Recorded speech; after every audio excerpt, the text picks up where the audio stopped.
Бети, добро утро и ги повели со разговорот. Добро утро. За прв пат во историјата на Министерството за одбрана и во историјата исто така на армијата на Република Македонија, функцијата аѓутант на председателот е доверена на жена. Токму тоа е поводот што денес сме во Вила Водно и разговараме со полковник Билјана Блажевска, аѓутант на председателот Стево Пендаровски. Добро утро и добро дојдовте во утренски брифинг. Добро утро на сите гледачи. Вам ви благодарам на поканата. Ви благодарам и вам што не примивте и денес уживаме во ова навистина преубава природа. За почеток би ве прашала токму прашање кое што никако нормално ми се намитнува, дали е тешко да се дојде до оваа функција, бидејќи како што кажав и во најавата, вие сте прва жена која што ја има оваа одговорна функција. Горда сум што сум прва жена која што извршува оваа должност. Со тоа ги покажавме и на дело заложбите на армијата за родова еднаквост, за унапредување на родовата еднаквост во армијата, а сега и дополнително, како што сме членка на НАТО, сметам дека треба да се следат НАТО трендовите на НАТО членките, каде што навистина имаме позитивни примери на жени на високи позиции, а тоа е се со цел да покаже армијата дека нуди еднакви можности на сите. Да се биде аѓутант е одговорно, пред се да кажам дека и секој работно место си носи со себе своја одговорност. Меѓутоа, лично сум веќе 20 години во армијата, сум извршувала различни должности на различни нивоа. Самото работење и со воен и со цивилен персонал произлегувала потреба од донесување на одлуки, од самоиницијативност, од прифаќање на одговорности. Дополнително на тоа пак и учеството во различни мисии, операции, обуки и вежби. Сето тоа искуство ни овозможувало стекнување на вештини кои што не подготвувале за извршување на секоја должност. Така да ќе се навратам дека функцијата аѓутант е навистина одговорна функција, бара поголема внимателност со оглед на тоа што директно се работи со врховниот командант. Така би сакала токму во таа насока да го продолжиме разговорот. Кои се ваши функции, кои се ваши одговорности, надлежности како аѓутант и која е релацијата нели со врховниот командант, со председателот на државата? Председателот е и врховен командант на вооружените сили на армијата. Со тоа произлегува и потребата за честа комуникација со генералштабот. Значи, пред се моите обврски се насочени во комуникација со армијата, со генералштабот, во координација на активностите помеѓу армијата и кабинетот на председателот. Меѓутоа, тука спаѓаат и оние протоколарни активности согласно воениот протокол. А така, например, при церемонии на официјални посети, при предавање на акредитивни писма од страна на странски амбасадори во нашата земја и при други свечености, обврска ми е согласно протоколите да го придружувам председателот. Така, тешко ли беше да се дојде до оваа функција, бидејќи споменавте дека долго време веќе имате искуство на разни позиции во армијата? Така, доаѓањето на оваа функција не беше нешто што лично да кажам зависеше од мене. Тоа беше одлука на повисоко ниво. Предпоставувам и уверена сум во тоа дека при тие одлуки се вршеле разноразни проверки во смисол и истражување на искуството мое во текот на оваа долгогодишна кариера, начинот на кој што сум ги извршувала обврските, верувам дека истата постапка и за изборот на секој аѓутант. Меѓутоа, тука дополнително можам да кажам дека и кабинетот на председателот, самиот председател покажа родова сензитивност и со изборот на жена да биде негов аѓутант. Така, веќе сте втора година, ако не се лажам, на оваа функција. Би сакала да ве прашам, има ли некоја интересна ситуација што би ја издвоиле или нешто што ви оставило впечаток или нешто што ви предизвикало можеби стрес на работното место, нешто неочекувано со кое што не сте знаеле дека ќе се соочите?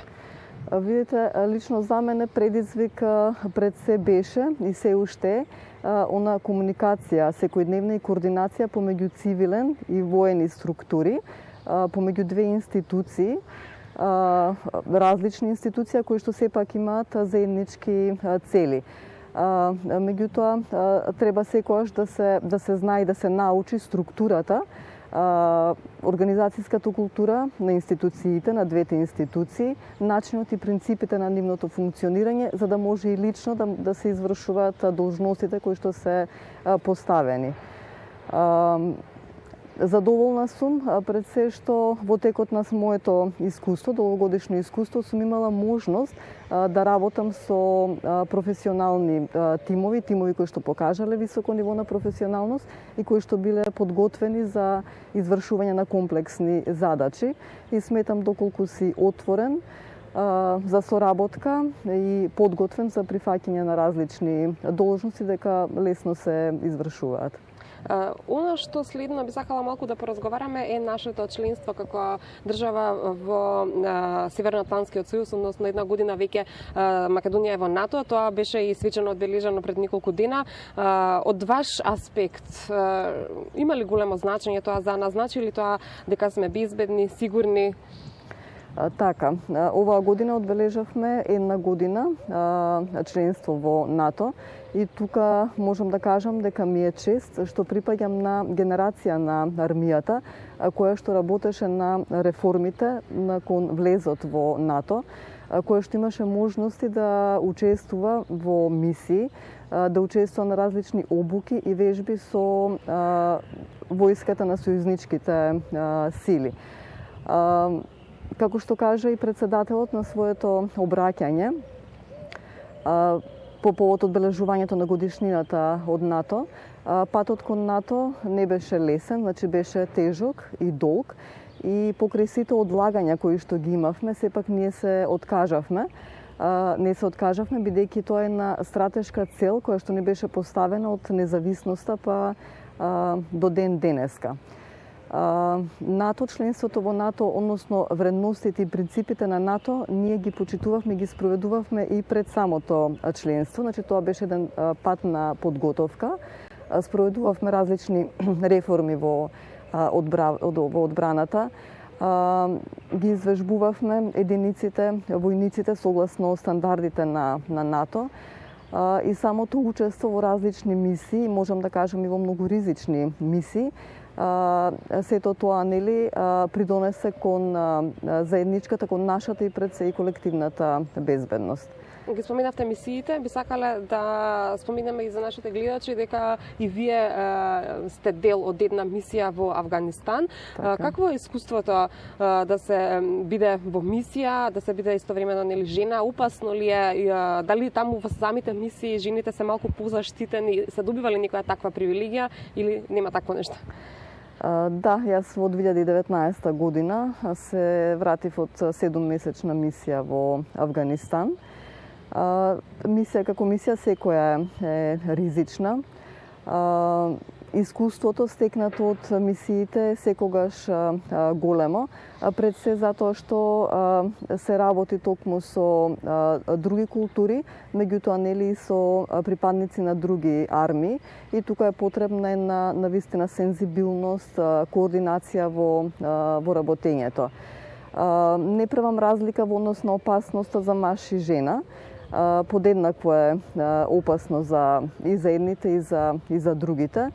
И не правам разлика во извршувањето на задачите. Армијата, например, учествува во мисии уште од 2002 година и речиси во секој тим, во секој контингент на мисија имало и жена на различни позиции.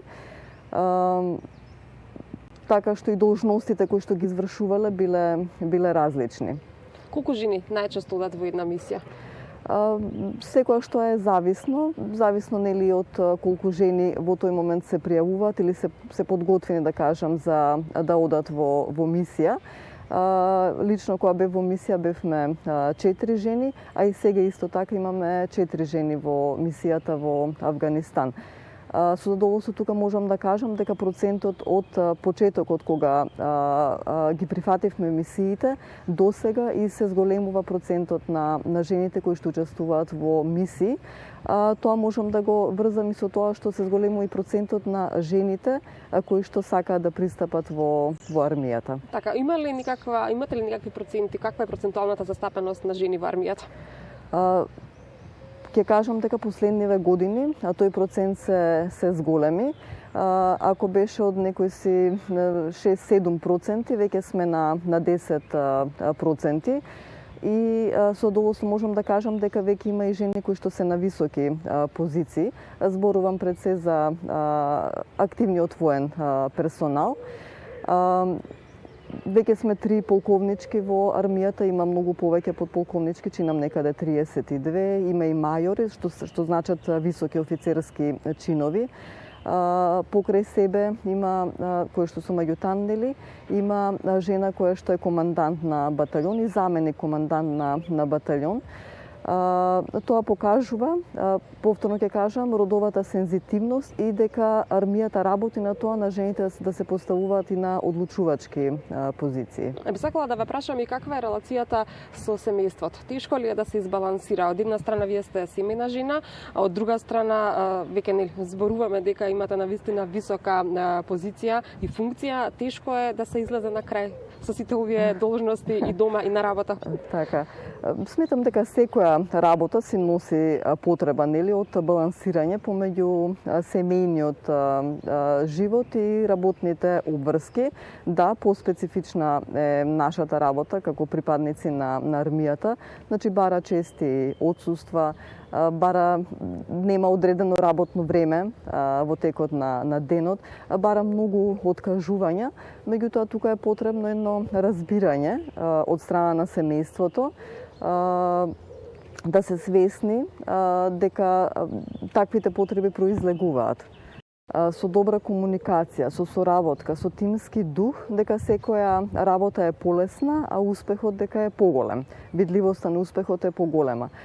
Секоја жена пред се треба сама да се залага за да си го трасира патот во општеството и токму да се постигне да се дојде на повисоки позиции, не да остави некој друг тоа да го прави за неа. Значи секој еден треба сам да придонесе во општеството и да се изгради себе како личност со својата професионалност, со личен пример да покаже дека да, е способна да извршува таа должност. Така, вашите професионални амбиции завршуваат со функцијата аѓутант или има уште нешто што би сакале да го реализирате? Видете, некогаш да, амбициите се едно и она кое што само некогаш доаѓа е друго. Среќна сум што во текот на мојата кариера имало луѓе кои што ги препознавале моите квалитети и се надевам дека и понатаму ќе продолжам по овој пат и дека ова искуство стекнато од тука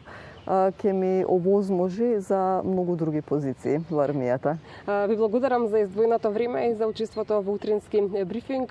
Верувам дека поттикнавме многу млади жени да го следат вашиот пример. Никогаш ништо не е невозможно и нели оние позиции кои што се сметало дека се исклучиво машки, вие сте доказ дека може и една жена совршено добро да ги носи на себе како одговорност. Ви благодарам и на поканата и на издвоеното време. Разговаравме со полковник Билјана Блажовска, аѓутант на председателот Стево Пендаровски. Ти благодарам за овој многу инспирирачки, мотивирачки, интересен разговор со аѓутантот на председателот. Благодарам уште еднаш.